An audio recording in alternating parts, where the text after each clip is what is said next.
অসমীয়া সংস্কৃতিক জীয়াই ৰখাৰ প্ৰয়াস বুধবাৰী সত্ৰৰ সাংস্কৃতিক সংঘৰ শংকৰদেৱ গুৰুজনাৰ আদৰ্শৰে উঠি অহা প্ৰজন্মক আগবঢ়াই নিয়াৰ বিশেষ চেষ্টা।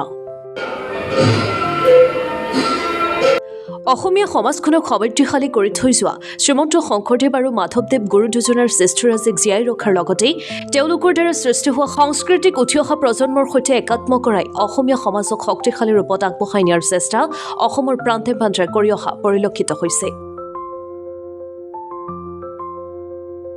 অসমৰ ভিন্ন প্ৰান্তৰ সমান্তৰালকৈ শিৱসাগৰ জিলাৰ নাজিৰা শ্ৰী শ্ৰী বুধবাৰী সত্ৰৰ ৰাইজেও গুৰু দুজনাৰ সৃষ্টিৰ সৈতে জড়িত বিভিন্ন অনুষ্ঠান নিৰ্দিষ্ট সময় অনুষ্ঠিত কৰি আহিছে। ছাত্ৰ ছাত্ৰীসকলৰ গ্ৰীষ্মকালীন বন্ধৰ প্ৰতি লক্ষ্য ৰাখি শ্ৰী শ্ৰী বুধবাৰী সত্ৰৰ সাংস্কৃতিক সংঘৰ উদ্যোগত গ্ৰীষ্মকালীন সত্ৰীয়া নৃত্য আৰু সৃষ্টিশীল নৃত্যৰ 10 দিনীয়া কৰ্মশালা অনুষ্ঠিত কৰে, য'ত বুধবাৰী সত্ৰৰ লগতে ভিন্ন প্ৰান্তৰ ছাত্ৰীসকলে অংশগ্ৰহণ কৰে।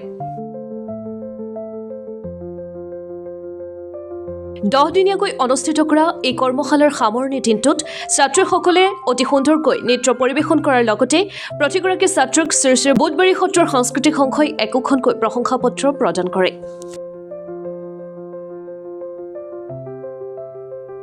কাৰ্যসূচীৰ অন্তৰ্গত ক'বলৈ আমি খুবেই সুখী, কাৰণ সাংস্কৃতিক সংঘৰ বেনাৰত আমি যি অনুষ্ঠান আয়োজিত কৰিলোঁ 10 দিনীয়া কাৰ্যসূচী হ'ব পাৰে 10 দিনীয়া, কিন্তু আমি 10 দিনত যিসকল ছাত্ৰ ছাত্ৰীয়ে ইয়াত সত্ৰীয়া নৃত্যৰ লগতে সৃষ্টিশীল নৃত্যও ইয়াত প্ৰশিক্ষণ ল'লে তেওঁলোক যথেষ্ট উপকৃত হৈছে, কাৰণ তেওঁলোকে তাৰ আগলৈকে নৃত্যৰ অ ক খ একোৱে জনা নাছিলে।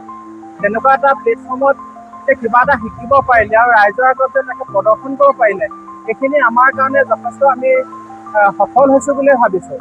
আমি আশাবাদী, আজি অনুষ্ঠানটো ইমানেই সফল হৈছোঁ আমি আৰু উৎসাহিত হৈছোঁ, অনাগত দিনত ইয়াতো আমি ডাঙৰকৈ আমি ভাল এটা অনুষ্ঠান আমি কৰিব পাৰিম বুলি ভাবিছোঁ অনাগত দিনত। ইয়াত সৰ্বমুঠ 23জন ছাত্ৰী, বিশেষকৈ 23গৰাকী ছাত্ৰী আছিলে, তেওঁলোকে অংশগ্ৰহণ কৰিছিলে আৰু প্ৰত্যেকগৰাকীয়ে বহুত চেষ্টা কৰিছিলে। বিশেষকৈ প্ৰশিক্ষক হিচাপে আন্তঃৰাষ্ট্ৰীয় খ্যাতিসম্পন্ন পৰিৱেশ্য কলাবিদ, পৰিৱেশ্য কলাত স্নাতকোত্তৰ ডিগ্ৰীপ্ৰাপ্ত অৰুণিমা কলিতাই প্ৰত্যক্ষভাৱে জড়িত হৈ ছাত্ৰ ছাত্ৰীসকলক উৎসাহিত কৰিছে আৰু প্ৰতিটো সময়তে তেওঁলোকক ভুল পুতি পেলাই আঙুলিয়াই দিছে আৰু ছাত্ৰ ছাত্ৰীসকলক পূৰ্ণাংগ এটা ৰূপ দিয়াৰ ক্ষেত্ৰত, নৃত্য শৈলী আয়ত্ত কৰাৰ ক্ষেত্ৰত যথেষ্টখিনি সহায় সহযোগিতা আগবঢ়াইছে। আৰু লগতে সহায়ক হিচাপে সহকাৰী যিগৰাকী প্ৰশিক্ষক দীপশিখা দত্ত, তেখেতেও যথেষ্টখিনি সহায় সহযোগিতা আগবঢ়াইছিলে। খুব ভাল লাগিছিলে আমাৰ, সফল হৈছোঁ আমি।